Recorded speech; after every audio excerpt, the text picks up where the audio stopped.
We have two focal points for our show today. The first is Tesla announced production numbers on Saturday, and at 254,600 units.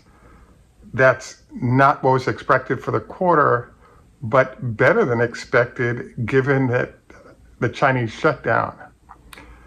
We also review a downgrade by B of A and the fact that Elon was underperforming with the growth of the number of factories, which has affected the company's success, is also what we'd like to cover.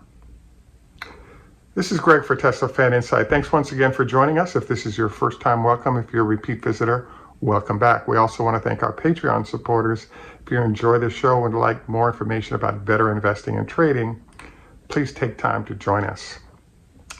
We also want to note this is a copyrighted broadcast. So the first thing we wanted to review today is congratulations to Tesla for getting 55,000 vehicles sold. There was production at 259,000, but not all of them were delivered. So as I shared with you prior to this announcement, the numbers that are generated obviously are important because it tells us profit and revenue in the ballpark sense. And obviously Elon has been a little nervous about things given the numbers not reaching the 300,000 plus that were planned.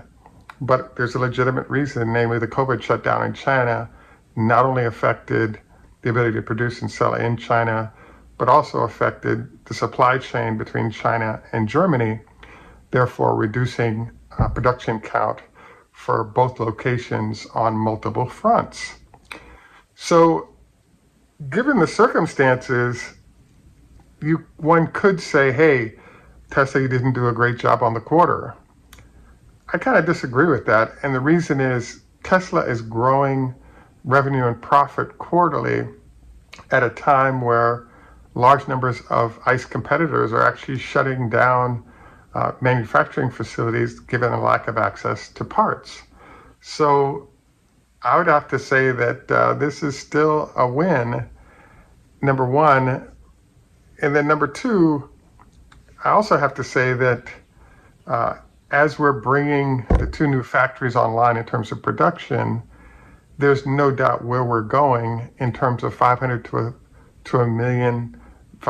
to a million vehicles a year, coming out of those facilities a year from now. So there's a nice growth path for the company that reflects, all around excellent job, given a challenging operating environment that at this time added even a COVID shutdown in their largest manufacturing facility in China. We also wanted to note that Elon did give us a slice of sort of good news, which is that June was the highest production month that Tesla's ever had, and that's without production of any significance coming from the new factories. The $288 million that was spent by Tesla to increase capacity in China definitely had an impact as the company is sort of roaring back to life, and we think this is great. I'd say the only fly in the ointment that seems to be there is the fact that Tesla is going to be doing shutdowns at multiple factories. Germany, China, as well as Austin has been cited for shutdowns related to, I guess, retooling as all of them are growing. So we're hopeful that this doesn't delay production too long, and therefore the impact would be limited in impacting how the numbers look for quarter three. So I'd have to say we're going to find out what the analysts think of it, but in general, I just think that Tesla is in great shape. The other question that's lurking is how are we looking when it comes to sort of other revenue streams? Are they growing the number of sort of scaled battery situations they have going with different utilities?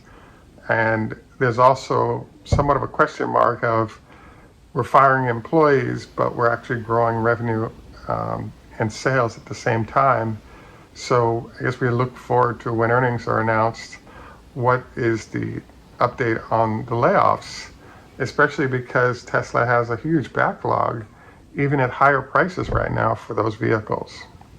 So we will update as we get more information on this. The second thing we're covering today is the lead analyst on auto from B of A has come out with a sort of downgrade on Tesla. And the basis of his downgrade is fairly strange. Number one, he pointed out that Elon kind of blew it.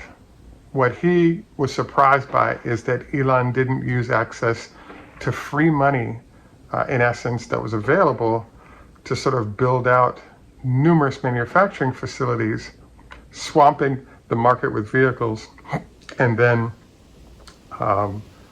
sort of restricting the ability of competitors to compete given how much production Tesla is doing. I would say that there are two perspectives on this. From one side, one could argue, hey, Tesla should have been double the revenue or production by now. And so one could say perhaps there's an argument in the manner that he presented. The problem so the other side of this argument is that Tesla just finished 2 factories in the last 6 months that have now started doing production. So I'm very, very surprised by how this analyst chose to handle Tesla's increasing production. It's one thing for them not to have facilities up and ready to ramp for production. It's another thing for facilities to be up and then increasing supply of batteries and other materials required to get those facilities running at a high pace. The biggest surprise, I think, is that pretty much all of these folks have MBAs, and I'm really surprised to see in sort of a regular technology attitude towards growth of profit revenue. As you'll recall, in the technology space, it's expected that companies, because they're not manufacturing anything, can easily go profit and revenue. Take a look at Google and Facebook, for example, how they're able to grow revenue and profit because they primarily don't touch any real products. But in this case, when you're actually manufacturing things that require supply chains and inventories to be moved around, et cetera, it's just a wholly different environment under which you have to grow. So there's an entire supply chain and infrastructure that has to be put together before you can actually increase production.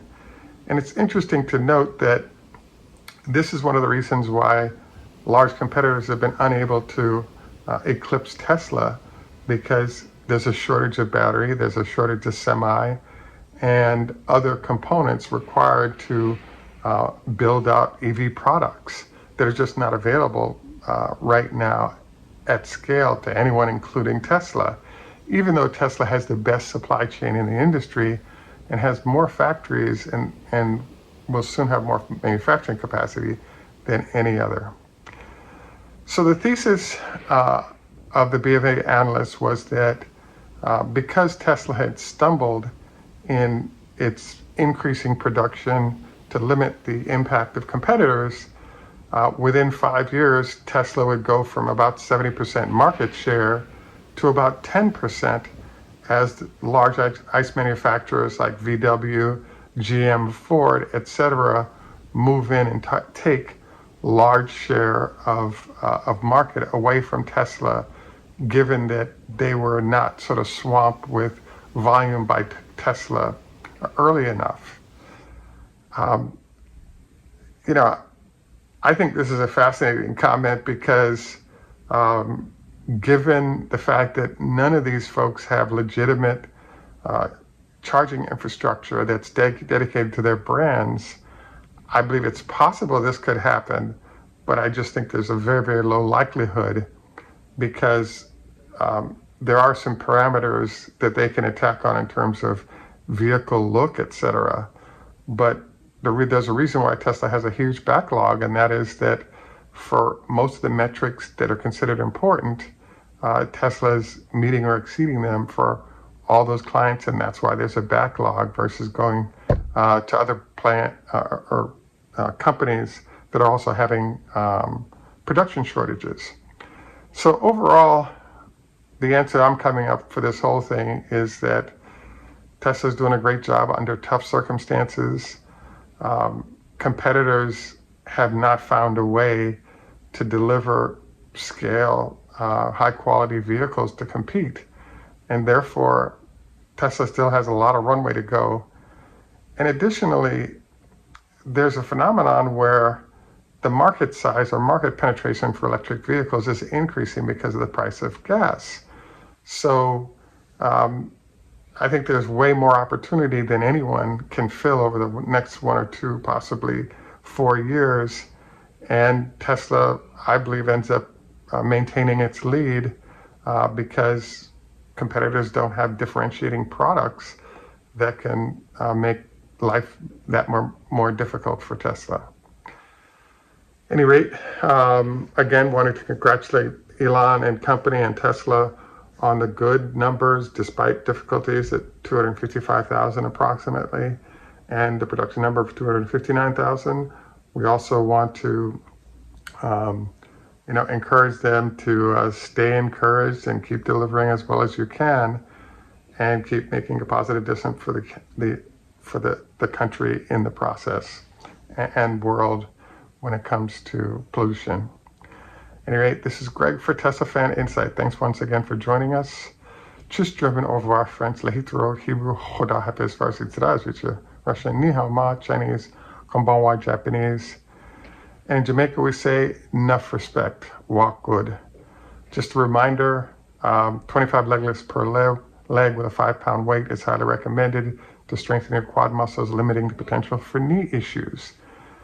Best of luck, have a great day, and we look forward to a positive response to Tesla's production numbers for the quarter and profit and revenue. Have a great day, and bye for now. Mark? It's Renew Physiotherapy. Great. So Mark, every day we do a different exercise, and just wondered what you recommend that people do every day relative to the back. If you could only do one exercise, what I would do would be to put your hands on your back like this, do a back bend. Nice and easy, 10 times.